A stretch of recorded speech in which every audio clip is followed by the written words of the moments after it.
Hello guys, welcome back to our YouTube channel. तो देखिए, मैं आपका दोस्त अभय आज आप लोगों के साथ लेकर आया हूँ वीडियो, जिसमें आज हम देखने वाले हैं जो भी दिल्ली यूनिवर्सिटी के स्टूडेंट्स हैं उन सभी के सेमेस्टर सेकंड के एग्जामिनेशन चल रहे हैं। उनमें उनके पास एक सब्जेक्ट हैगा फाइनेंस फॉर एवरीवन। सभी कोर्सेज में ये सब्जेक्ट प्रोवाइड करवाया गया है, कंपलसरी सब्जेक्ट हैगा, आपको ऑप्शन में दिया गया है। तो आज मैं आप लोगों के साथ लेकर आया हूँ उसकी यूनिट नंबर 1 की एक वन शॉट रिवीजन वीडियो, जिसमें आज हम इस कंप्लीट यूनिट को कंप्लीट डिटेल में एक्सप्लेन कर दूंगा मैं आपको। इसके नोट्स मैंने आपको प्रोवाइड करवा रखे हैं, अगर आपको नोट्स चाहिए तो वो आपको टेलीग्राम चैनल पर अपलोड मिल जाएंगे। तो चलिए बिना देर के शुरू करते हैं हम अपनी आज की वीडियो। लेकिन उससे पहले अगर आपने अभी तक चैनल को सब्सक्राइब ना करा हो तो चैनल को जरूर सब्सक्राइब करें। नंबर 1 है introduction to financial literacy. Financial literacy क्या होती है? Combination of financial awareness, knowledge, skill, attitude and behaviour necessary to make sound financial decision and ultimate achieve financial wellbeing. मतलब ये कॉम्बिनेशन होता है किसका? फाइनेंशियल अवेयरनेस का, फाइनेंस के बारे में नॉलेज, स्किल्स, एटीट्यूड और बिहेवियर, जिससे हम क्या कर सके, एक अच्छा फाइनेंशियल डिसीजन ले सके, उसे हम कहते हैं फाइनेंशियल लिटरेसी। फाइनेंशियल एजुकेशन क्या होती है? The process by which financial consumer improve their understanding of financial product. मतलब वो प्रोसेस जिससे जो फाइनेंशियल कंज्यूमर होते हैं, मतलब हम लोग जो होते हैं, वो फाइनेंस के बारे में नॉलेज ले पाते हैं, समझ पाते हैं फाइनेंस के कंसेप्ट्स को, रिस्क को, information, instructions develop, skill develop कर पाते हैं अपनी। ये सारे तरीके हैं इनको अचीव करने का जो प्रोसेस होता है उसे हम कहते हैं financial education. Financial literacy can help people become self sufficient. जो फाइनेंशियल लिटरेसी है वो पीपल को क्या सेल्फ सफिशिएंट बनने में हेल्प करती है और फाइनेंशियल स्टेबल रहने में हेल्प करती है। कंपोनेंट क्या क्या होते हैं फाइनेंशियल लिटरेसी में? क्या क्या आता है? नंबर 1 फाइनेंशियल नॉलेज, मतलब फाइनेंस के बारे में फंडामेंटल प्रिंसिपल समझने, उसका वो कहलाता है financial knowledge. Financial behaviour, study how people manage their money day to day basis. Financial behaviour क्या होता है? मतलब डेली बेसिस पर जो लोग हैं वो अपनी मनी को कैसे यूज करते हैं, उसे हम कहते हैं financial behaviour. Attitude, people saving, placing short term desire over long term, stability, propensity of risk, ये सारी चीजें आती है एटीट्यूड के अंदर। अब इंपॉर्टेंस क्या है फाइनेंशियल लिटरेसी की? Number 1 recognise your income and expense. हमें पता लग जाता है क्या चीज हमारी इनकम है, क्या चीज हमारा एक्सपेंस है, हम एक तरीके से बजट क्रिएट करते हैं। Second, pay off debt and stay out of debt. हम अगर फाइनेंशियल लिटरेसी के बारे में पता होता है तो हम टाइम से अपना डेट पे ऑफ कर देते हैं और एक डेट फ्री पर्सन रहते हैं। Third, avoid going into debt और डिक्लेयरिंग बैंकक्रप्ट। हम अवॉइड करते हैं डेट्स को लेना। अगर हमारे पास पूरी फाइनेंशियल लिटरेसी होती है कि डेट लेने के क्या क्या हमारे पास बैड इम्पैक्ट हो सकते हैं, तो हम ना तो ज्यादा डेट लेंगे और ना ही कभी बैंकक्रप्ट होंगे। Fourth, strive for a safe retirement. Through financial literacy we have better sense how much to save. मतलब जब हमारे पास फाइनेंशियल लिटरेसी होगी तो हमें पता होगा कि हमें कितना कितना सेविंग करनी है कि हमें फ्यूचर में कोई प्रॉब्लम ना आए रिटायरमेंट के बाद। Fifth, learn the value of saving. हमें रेगुलर सेविंग की एक आदत सी बन जाती है अगर हमारे पास फाइनेंशियल लिटरेसी की सारी नॉलेज होती है। Six, financial literate person can less likely to fall victim to financial fraud. Financial fraud नहीं होता जो जिन पर्सन के पास फाइनेंशियल लिटरेसी होती है, बाकियों को कई वो फाइनेंस के फ्रॉड के उसमें फंस जाते हैं। Perquisites of financial literacy. Financial literacy होने के लिए क्या क्या जरूरी होता है? तो number 1 level of education. Money management is a personal talent that one develop over course of your life and is not something that everyone learn. सबसे पहले हमारे पास लेवल ऑफ एजुकेशन, मतलब हमारे पास मनी को मैनेज करने का टैलेंट होना चाहिए जो कि हम अपनी लाइफ में सीखते हैं। Deposit, funds, investing, taxation, budgeting, borrowing, ये सारी चीजें। सेकंड आता है कम्युनिकेशन एंड न्यूमरल्स स्किल। इसमें क्या क्या चीजें आती है? मतलब learn about financial issue, ask for guidance, budget knowledge, manage and checking savings account, invest for future, employ tool for financial management, employ available network, aware of credit, learn debt and loans, ये सारी चीजें आती है communication and numerical skills में। तो ये दोनों चीजें हमारे पास होनी जरूरी है, तभी हम फाइनेंशियल लिटरेसी कर सकते हैं। नेक्स्ट है वेरियस फाइनेंशियल इंस्टीट्यूशन। तो फाइनेंशियल इंस्टीट्यूशन क्या होता है? Refers to diverse group of organisation that conduct business within financial services industry. मतलब वो इंस्टीट्यूशन जो, मतलब वो ऑर्गेनाइजेशन जो कि फाइनेंशियल सर्विस प्रोवाइड करवाती हैं उन्हें हम कहते हैं financial institution. These include bank, insurance company and post office. क्या क्या आता है? बैंक आती है, इंश्योरेंस कंपनी आती है, पोस्ट ऑफिस आती है इसके अंदर। It take deposit from one group of customer and then lend this money to another group. ये क्या करते हैं? एक ग्रुप ऑफ पर्सन से मनी लेते हैं और दूसरों को लैंड कर देते हैं, मतलब दूसरों को उधार पर दे देते हैं। इंपॉर्टेंस क्या होती है इनकी? प्रमोशनल एक्टिविटी, मतलब ये जो फाइनेंशियल इंस्टीट्यूशन होते हैं ये लोन प्रोवाइड करवाते हैं जिससे इनोवेशन होता है और प्रमोशन की एक्टिविटीज में हेल्प होती है। सेकेंड है infrastructure facilitate. They also offer infrastructural facilities needed to develop and promote ventures. कोई भी इंफ्रास्ट्रक्चर बनाने के लिए हमें भी लोन्स वगैरह की जरूरत पड़ती है, तो ये वो भी प्रोवाइड करवाती हैं। Third, balance development. Bank transfer surplus of capital from developed region to less developed region where it is needed. Bank एक बैलेंस बना के रखती है डेवलपमेंट में, कैसे, जहां पर ज्यादा कैपिटल है डेवलप्ड रीजन में उसे वहां से ट्रांसफर करके नॉन डेवलप्ड रीजन में ट्रांसफर कर देती है बैंक्स में जहां पर उनकी जरूरत होती है। फोर्थ है employment generation, channelising the fund for investment and accelerating industry generate employment for educated people. क्या होता है, जब ये चैनलाइज करती है फंड को, उससे इंडस्ट्रीज क्रिएट होती है और इंडस्ट्री क्रिएट होने से एम्प्लॉयमेंट जनरेट होती है। तो ये हो गई इनकी इंपॉर्टेंस। फंक्शंस क्या क्या होते हैं फाइनेंशियल इंस्टीट्यूशन के? Number 1, it is an intermediary to convert short term liability in long term investment. ये क्या करते हैं, जो हमारी शॉर्ट टर्म लाइबिलिटीज होती है उन्हें लॉन्ग टर्म इन्वेस्टमेंट में कन्वर्ट कर देते हैं। जैसे एग्जांपल दिया, insurance company customer pay premium to insurance provider who is responsible for setting any damages claim. Insurance company is responsible for calculate premium so that total amount received is sufficient to pay limited number of damages claim. क्या करती है insurance company, premium लेती है हमसे कि अगर आपको future में कोई भी लॉस होता है तो उसको हम बेयर करेंगे। और वो कैसे प्रीमियम कैलकुलेट करती है कि इतना अमाउंट हो जाए कि हमारा पूरा लॉस कवर हो जाए, उसके अकॉर्डिंग वो प्रीमियम डिटरमाइन करती हैं। नेक्स्ट है financial institution help to convert risky investment into risk free investment. ये क्या करती हैं, रिस्की इन्वेस्टमेंट जो होती है उसे रिस्क फ्री इन्वेस्टमेंट में कन्वर्ट कर देती हैं। तो financial institution transform a risky investment into one that doesn't have any risk in finance. All investment carry some degree of risk, stock, bond, funds are loss value, however a risk free asset have are inevitable return, FD, RD. तो देखिए risky investment क्या क्या होती हैं, stock, bonds, fund, ये सारी चीजें risky investments में आती हैं। और रिस्क फ्री में कौन कौन सी आ जाती हैं, जो आरडी होती हैं, एफडी होती है बैंक्स में, वो रिस्क फ्री में आ जाती हैं। तो ये सारी चीजें फाइनेंशियल इंस्टीट्यूशन प्रोवाइड करवाता है। थर्ड है एफआई, मतलब financial institution also provide a range of services two entities. और ये कंपनीज को भी कई सारी सर्विसेज प्रोवाइड करवाती हैं। जैसे कि in case lender will ask borrower to send financial statement regularly, the bank may monitor the borrower's current account situation and capacity to repay the loan. मतलब जो लेंडर होते हैं वो बोरोवर से पूछते हैं फाइनेंशियल स्टेटमेंट के बारे में। तो जो ये बैंक्स होती हैं वो क्या करती हैं, मॉनिटर करती हैं जो बोरोवर है उसकी फाइनेंशियल सिचुएशन को, कि वो क्या लोन रीपे करने में एबल होगा या नहीं होगा। अब कैटेगरीज बनाई गई हैं कुछ फाइनेंशियल इंस्टीट्यूशन की। नंबर 1 है बैंकिंग इंस्टीट्यूशन। तो bank provide financial services like withdrawal and deposit. Bank क्या होती हैं, जो withdrawal, deposit, mortgage loan provide करवाती हैं अपने कस्टमर्स को। Bank also facilitate monetary transaction. और क्या करती हैं, ये मॉनेटरी ट्रांजेक्शन करती हैं through card, electronic fund transfer etcetera. ठीक है। इंपॉर्टेंस क्या होती है बैंक की? Number 1, encourage people to save money. ये इनकरेज करती हैं पीपल को मनी सेव करने में। कैसे? अट्रैक्टिव डिपॉजिट स्कीम्स में और high rate of interest provide करवा के। सेकंड है the facility of capital transfer. Bank send money from one place to another quickly. Bank क्या कर फैसिलिटी प्रोवाइड करवाती है, एक जगह से दूसरी जगह अगर हमें कोई भी फंड भेजना है तो वो फैसिलिटी बैंक प्रोवाइड करवाती है। नेक्स्ट है finance, trade, commerce, industry and agriculture. Bank collect small saving and use them for production. They provide timely financial assistance to trader and industries. Bank क्या करती हैं, छोटे छोटे सेविंग्स को इकट्ठा करके जो लोग जिन्हें प्रोडक्शन करने के लिए फंड्स की जरूरत है उन्हें लोन प्रोवाइड करवाती हैं। फोर्थ है एड टू गवर्नमेंट। बैंक और क्या होती हैं, तो बैंक फाइनेंशियल असिस्टेंस प्रोवाइड करवाती हैं गवर्नमेंट को। कैसे? गवर्नमेंट के बॉन्ड्स खरीद कर, सर्टिफिकेट, डिबेंचर, ये सारी चीजें खरीद कर और बेच कर। ठीक है। बैंक्स हमारे पास सेंट्रल बैंक है, सबसे पहले सेंट्रल बैंक ऑफ इंडिया जिसे हम आरबीआई कहते हैं। फंक्शंस क्या क्या हैं आरबीआई के? Regulate supply of money, money की सप्लाई को रेगुलेट करना। Looks after the money of central government, central government की मनी को एक तरीके से रेगुलेट करना, मेंटेन करना। Third, issuer of notes except ₹1।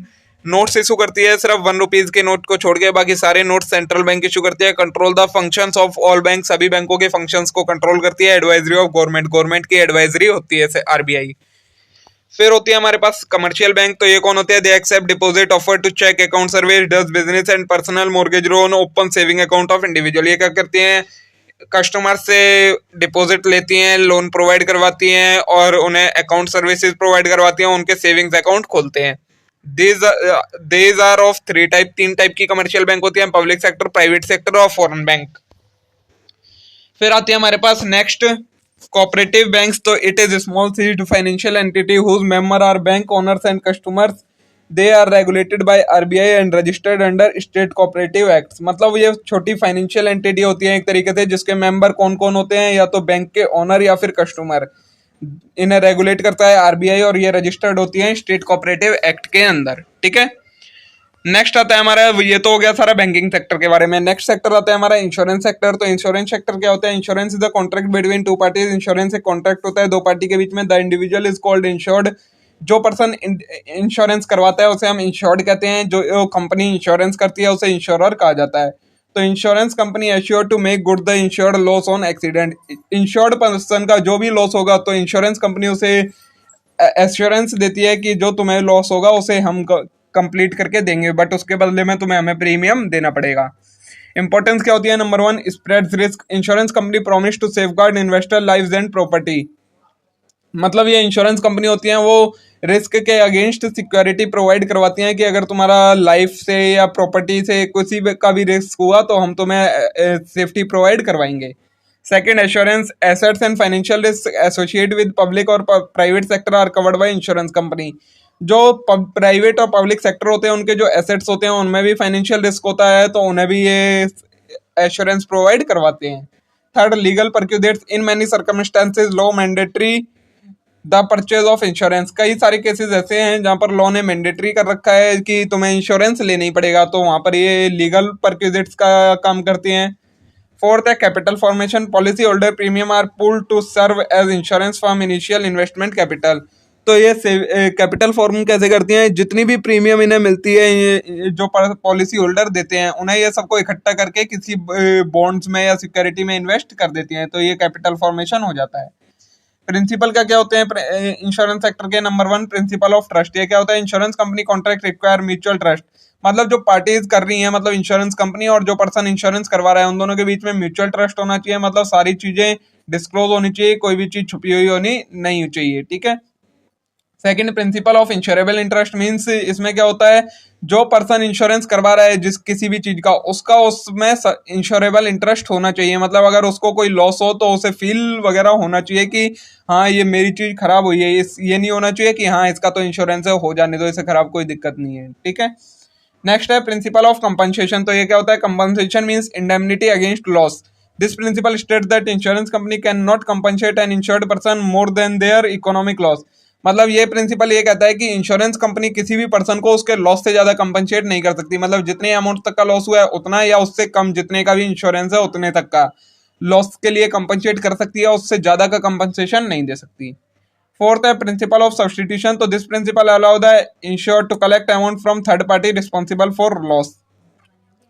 ये क्या प्रिंसिपल कहता है कि अगर किसी थर्ड पर्सन की वजह से पॉलिसी होल्डर को लॉस हुआ है तो तुम उसे तो कंपनसेट कर दो, बाकी बाद में तुम जिस पर्सन की वजह से लॉस हुआ है उससे डैमेजेस क्लेम कर सकते हो, उसे थर्ड पार्टी को रिस्पॉन्सिबल कर सकते हो लॉस के लिए।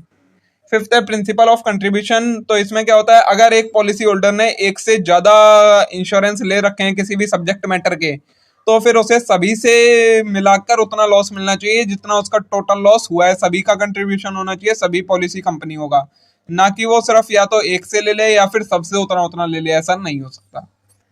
नेक्स्ट आता है हमारा पोस्टल सेक्टर। इंश्योरेंस सेक्टर और बैंकिंग सेक्टर हो गया हमारा, अब आएगा पोस्टल सेक्टर। तो नंबर 1, इन्वेस्ट, इसकी इंपॉर्टेंस बताइए पोस्टल सेक्टर की। Investment scope. ये क्या होता है? Indian postal services offer enormous investment की अपॉर्चुनिटीज। जो इंडियन पोस्टल हैगी वो भी कई सारी इन्वेस्टमेंट अपॉर्चुनिटीज प्रोवाइड करवाती है पीपल्स को। Number 2, safe and fixed return. तो postal office saving plans are simple and require little paper work. जो पोस्टल ऑफिस की सेविंग प्लान होते हैं वो बहुत ही ज्यादा लिटिल पेपर वर्क, मतलब फॉर्मेलिटीज की जरूरत नहीं होती है, और ये हमें सेफ्टी प्रोवाइड करवाते हैं फिक्स्ड रेट देकर रिटर्न पर। थर्ड है स्टेबल रिटर्न। तो जो ये रिटर्न प्रोवाइड करवाते हैं वो स्टेबल होते हैं, गारंटेड रिटर्न होते हैं। फोर्थ है financial services. Post office provide banking, money transfer, saving, deposit to assist industry and commerce. तो फाइनेंशियल सर्विसेज भी ये प्रोवाइड करवाते हैं। कैसी, कौन कौन सी? पोस्ट ऑफिस की मतलब पोस्ट ऑफिस प्रोवाइड करवाती है, बैंकिंग, मनी ट्रांसफर, ये सारी सर्विसेज भी प्रोवाइड करवाती हैं। Fifth, national connectivity. मतलब it service have connected and developed nation. इससे क्या होता है? इसकी सर्विसेज से जो नेशन है वो एक दूसरे से कनेक्ट हो जाता है और डेवलप होता है। नेक्स्ट आएगा हमारा मोबाइल ऐप्स। 3 चीजें हमने देख ली, बैंकिंग सेक्टर, पोस्टल सेक्टर और इंश्योरेंस सेक्टर। अब आएगा हमारे पास मोबाइल ऐप। तो मोबाइल ऐप की क्या इंपॉर्टेंस होती है? Number 1, fast services. Mobile app से हमारी जो वर्किंग हो गई है वो फास्ट हो गई है। सेकंड, ट्रस्टीवर्दी। मतलब हमारे को ट्रस्ट होता है कि इससे ट्रांजेक्शन हमने करी है तो ये ट्रस्टवर्दी ट्रांजेक्शन हुई है। थर्ड है एट ऑल आर। मतलब हर समय अवेलेबल होता है, हम कभी भी इससे कोई भी ट्रांजेक्शन कर सकते हैं, कुछ भी चीज इससे कर सकते हैं। Fourth, scheduling intelligent mobile apps enable user to handle finance, insurance and postal services.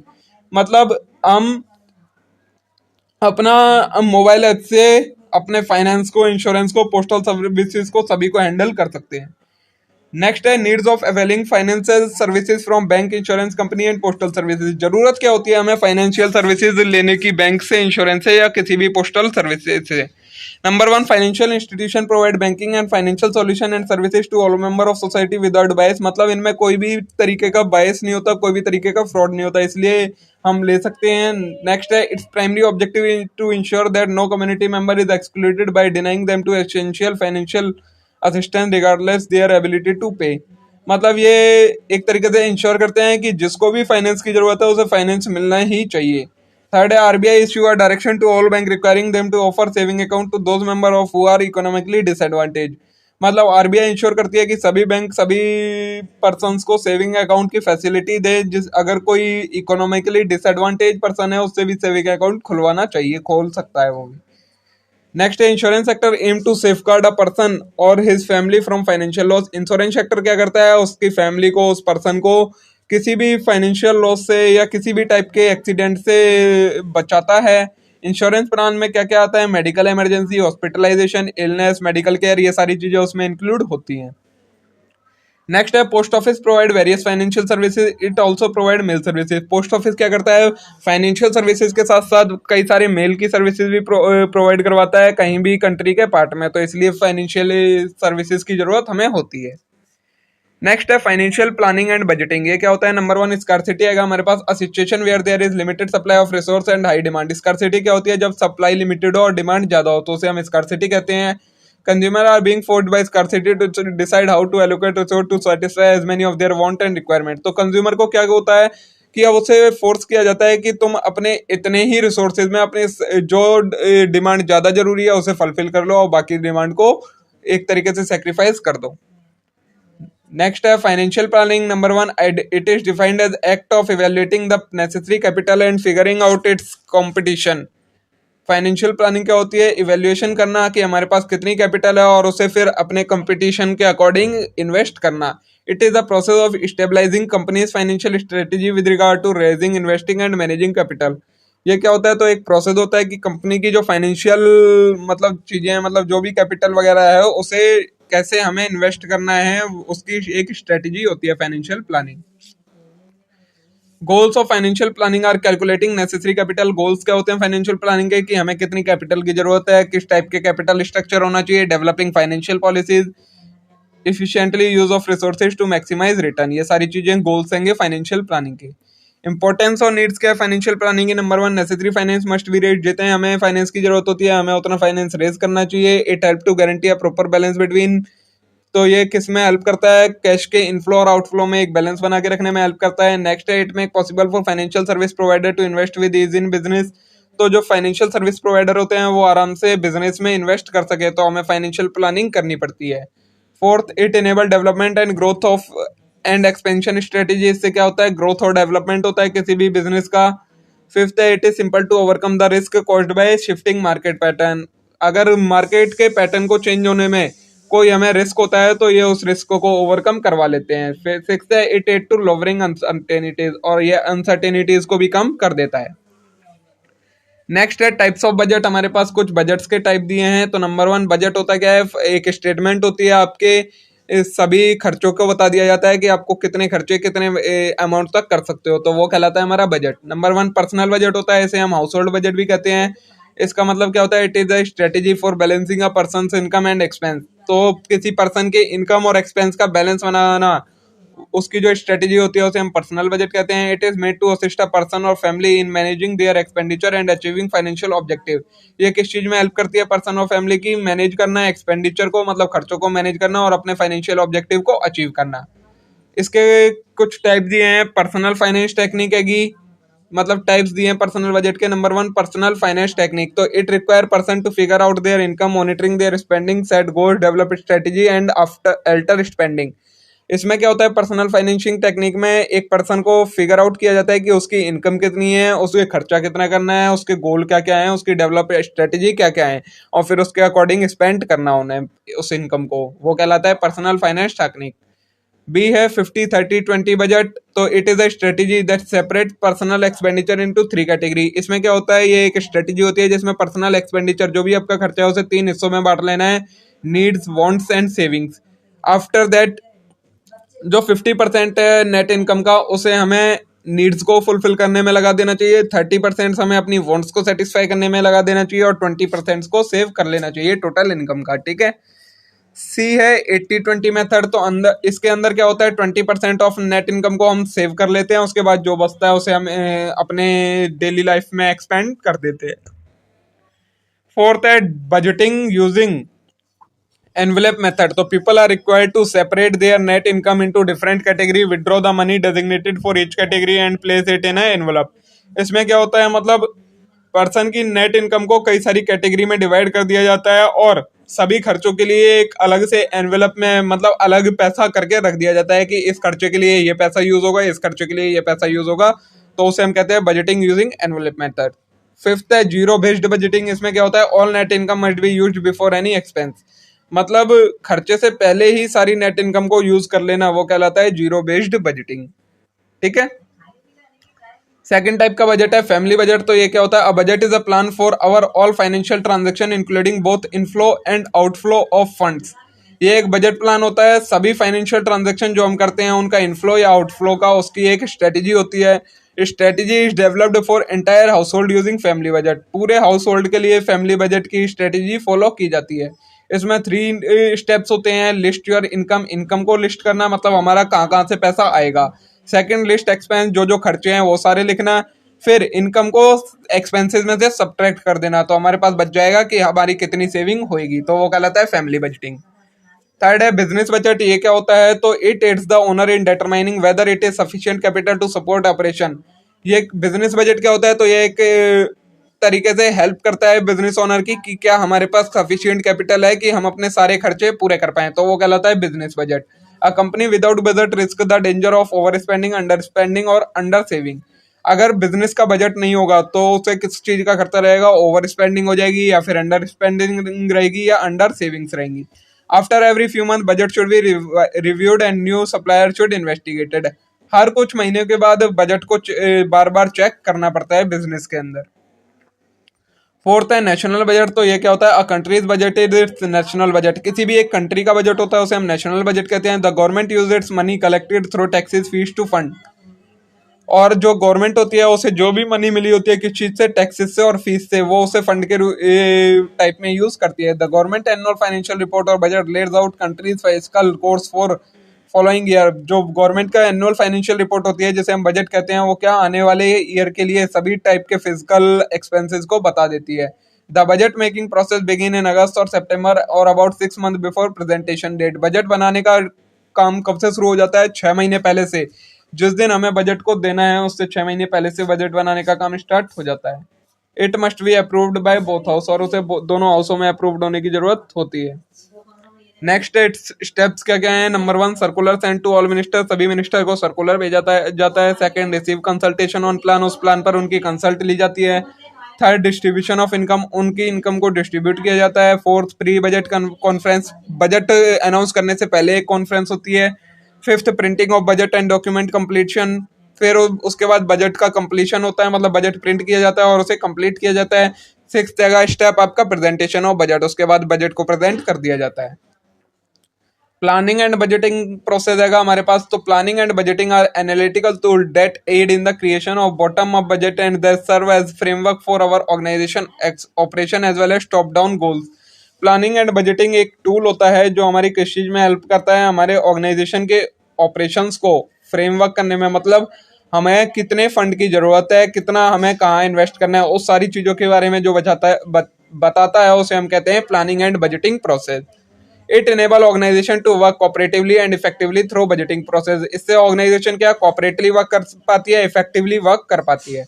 Budgeting and planning useful किस लिए है, तो नंबर 1 सेट प्लानिंग ऑब्जेक्टिव। ये प्लानिंग का ऑब्जेक्टिव सेट कर देती है। Acid and examine recent and historical data. जो अभी का डाटा है और पिछला डाटा है उसे एक्सेस मतलब एक तरीके से समझने में हेल्प करती है। Third, connect daily procedure to strategic develop objective, daily के जो हमारे स्ट्रेटेजिक ऑब्जेक्टिव है उन्हें कनेक्ट करके रखती है। फोर्थ है कैरी आउट ऑनगोइंग फोरकास्टिंग, आगे जो फोरकास्टिंग होने वाली है उसे करने में हेल्प करती है। फोर्थ है multi dimensional modelling of planning and budgeting data, और मल्टी डायमेंशनल मॉडलिंग होती है प्लानिंग एंड बजटिंग डाटा की। ये इतना इंपॉर्टेंट नहीं है टॉपिक, इसे आप छोड़ सकते हैं। Process of planning and budgeting, planning और बजटिंग के प्रोसेस क्या होते हैं? तो नंबर 1 आता है डिफाइनिंग बजट ऑब्जेक्टिव। सबसे पहले हमें ऑब्जेक्टिव फाइंड करना होता है कि बजट बनाना किस चीज के लिए। Second, assessing historical and actual data, फिर जो एक्चुअल डाटा है और पुराना डाटा है उसे एक तरीके से समझना होता है। फिर डेवलपिंग अ बेस बजट, फिर बेस बजट बनाना होता है। फिर preparing, reviewing and refining a budget, उसके बाद जो हमने बेस बजट बनाया है उसे प्रिपेयर करना पड़ता है, रिव्यू करना पड़ता है और रिफाइन करना पड़ता है, मतलब अगर कोई चेंजेस है तो वो करने पड़ते हैं। फिर पोस्टिंग एंड रिपोर्टिंग रिजल्ट, फिर पोस्टिंग करनी पड़ती है और रिजल्ट को रिपोर्ट करना पड़ता है। फिर उसके बाद उसको अमेंड करने के बाद उसकी मॉनिटरिंग करनी पड़ती है। नेक्स्ट है बजट डेफिसिट और बजट सरप्लस क्या होता है? तो number 1, when expense exceeds income there is budget deficit, मतलब जो हमने बजट बनाया था उसमें अगर खर्चे ज्यादा हो जाए और इनकम कम हो जाए तो उसे हम बजट डेफिसिट कहते हैं, और अगर इनकम ज्यादा हो जाए खर्चे कम हो जाए तो उसे बजट सरप्लस कहा जाता है।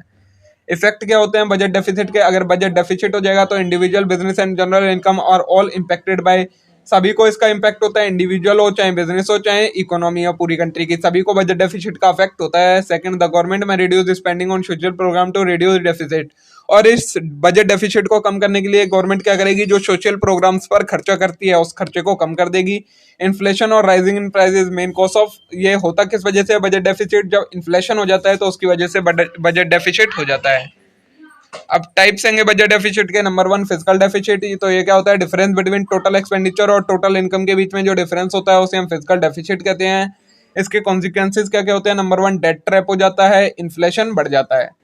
थर्ड है foregoing dependence, the government also take loan from other nation increase dependence on foregoing nation, government क्या करती है? दूसरे नेशन से लोन ले लेती है जिससे उनकी डिपेंडेंस बढ़ जाती है फॉरेन नेशन पर। फोर्थ है हैम्पर फ्यूचर ग्रोथ, और जो फ्यूचर की ग्रोथ है वो रुक जाती है। तो future growth is hamper by borrowing, borrowing से फ्यूचर की ग्रोथ रुक जाती है। तो ये इफेक्ट्स होंगे, 4 इफेक्ट होंगे, debt trap, inflation, forgoing dependence, वो फॉरेन डिपेंडेंस और हैम्पर फ्यूचर ग्रोथ की बजट डेफिसिट के क्या क्या इफेक्ट होते हैं। नेक्स्ट है जो सेकंड टाइप का डेफिसिट, ये हमने एक तो पढ़ा फिजिकल डेफिसिट टाइप में, जो बजट डेफिसिट का एक हमने टाइप पढ़ा ना, ये एक पड़ा physical deficit types of budget deficit में। अब नेक्स्ट है हमारा रेवेन्यू डेफिसिट। तो रेवेन्यू डेफिसिट क्या होता है? It is difference between revenue expenditure and revenue receipt, revenue expenditure और रेवेन्यू रिसीट के बीच का जो डिफरेंस होता है उसे हम रेवेन्यू डेफिसिट कहते हैं। इसको करेक्ट कैसे किया जा सकता है? तो number 1, government may choose to raise tax and non tax and earning, government क्या कर सकती है? टैक्स और नॉन टैक्स से जो अर्निंग है उसे इंक्रीज कर देगी, तो रेवेन्यू डेफिसिट कंट्रोल किया जा सकता है। Second, bye identifying wasteful and ineffective spending, government का कोस्ट, जो वेस्टफुल एक्टिविटीज हैं उन पर स्पेंड ना करके गवर्नमेंट इसे कम कर सकती है। Third, new taxes being imposed, नए टैक्सेस लगा के कम कर सकती है। Fourth, the government may choose to sell some of its spending, और अपने कुछ इन्वेस्टमेंट को सेल कर दे तो ये बजट डेफिसिट कम हो सकता है। थर्ड टाइप का डेफिसिट आता है हमारा प्राइमरी डेफिसिट। तो ये क्या होता है? It can be defined as physical deficit of specific exclusive interest payment on borrowing. Primary deficit क्या होता है? जब हम अपने फिजिकल डेफिसिट में से जितनी भी हमारी इंटरेस्ट पेमेंट है उसे निकाल दें तो जो डेफिसिट बचता है उसे हम प्राइमरी डेफिसिट कहते हैं। It show amount of boring necessary, तो ये प्राइमरी डेफिसिट क्या बताता है कि हमें कितने अमाउंट को बोरो करने की जरूरत है, वो होता है हमारा प्राइमरी डेफिसिट। इसका फॉर्मूला होता है physical deficit minus loan interest payment, जो हमें लोन पर इंटरेस्ट देना है उसकी पेमेंट को जब हम लेस कर दे फिजिकल डेफिसिट में तो वो प्राइमरी डेफिसिट हो जाता है। सोर्सेज क्या होते हैं प्राइमरी डेफिसिट को खत्म करने के? गवर्नमेंट ओवरऑल इनकम है less than total expenditure, deficit financing में रिजल्ट, मतलब कैसे कैसे होता है? तो जब गवर्नमेंट की जो टोटल इनकम है वो कम हो टोटल एक्सपेंडिचर से तो ये प्राइमरी डेफिसिट हो जाता है। Second, government may choose to borrow money from public by issuing bonds and other security order RBI to create currency, government कैसे कर सकती है? पब्लिक को अपनी स्पेंडिंग बेच दे तो हो सकता है ये डेफिसिट मीट आउट, और अपने आरबीआई को ऑर्डर दे दे कि करेंसी क्रिएट करो तो ये डेफिसिट कंट्रोल हो सकता है। ठीक है, अब है avenues for saving from surplus. अब तरीके क्या हैं सेविंग करने के? किससे? सरप्लस से। Avenues for saving from surplus, surplus में से हम सेविंग कैसे कर सकते हैं। तो नंबर 1 रिकरिंग डिपॉजिट में इन्वेस्ट करके, it is the one of most popular payment method. एक ये पेमेंट का मेथड है जिसमें फिक्स्ड सम को डिपॉजिट किया जाता है रेगुलर बेसिस पर, और जो डिपॉजिट करता है उससे फिक्स्ड रेट का इंटरेस्ट मिलता है। Second, for people over 60 the senior citizen saving scheme, जो लोग 60 साल से ज्यादा के हैं उनके लिए सीनियर सिटीजन स्कीम होती है, वो उसमें इन्वेस्ट कर सकते हैं। थर्ड है फिक्स्ड डिपॉजिट। फिक्स्ड डिपॉजिट में क्या होता है, हम एक लमसम अमाउंट को फिक्स्ड कर देते हैं कहीं पर भी, और कुछ टाइम के मैच्योरिटी पीरियड के बाद हमें कुछ ज्यादा अमाउंट उस पर मिलती है, वो होता है फिक्स्ड डिपॉजिट। फोर्थ होता है किसान विकास पत्र। इसमें क्या होता है, जिसमें plan can invested jointly personally or in name of minor in just 8.7 year the principal invest in KVP could double। इसमें क्या होता है, जितना भी कोई पर्सन इन्वेस्ट करता है उसके 8 साल 7 महीने के बाद वो अमाउंट डबल हो जाती है, वो होता है किसान विकास पत्र। फिफ्थ है ultra short term and liquid fund. तो these funds are appropriate for managing short term liquidity need shorter than 3 months. ये वो फंड्स होते हैं जो कि शॉर्ट टर्म लिक्विडिटी को मैनेज करने में हेल्प करते हैं, और इनका टाइम पीरियड 3 मंथ से भी कम का होता है। सिक्स्थ है saving account. This is tried and true method for storing short term needs as well as for setting aside cash to handle emergencies. Saving account क्या होता है, इसमें ये सबसे बढ़िया मेथड होता है अपनी शॉर्ट टर्म नीड्स को फुलफिल करने का, मतलब आपको जब जरूरत हो तब आप निकाल सकें और बाकी उसे इन्वेस्ट करके रख सकें। ठीक है, तो देखिए इसके साथ ही हमारे यूनिट नंबर 1 पूरी कंप्लीट हो जाती है। Financial literacy and financial planning वगैरह वाली जो कुछ भी नाम था इसका, वो यूनिट कंप्लीट हो गई। यूनिट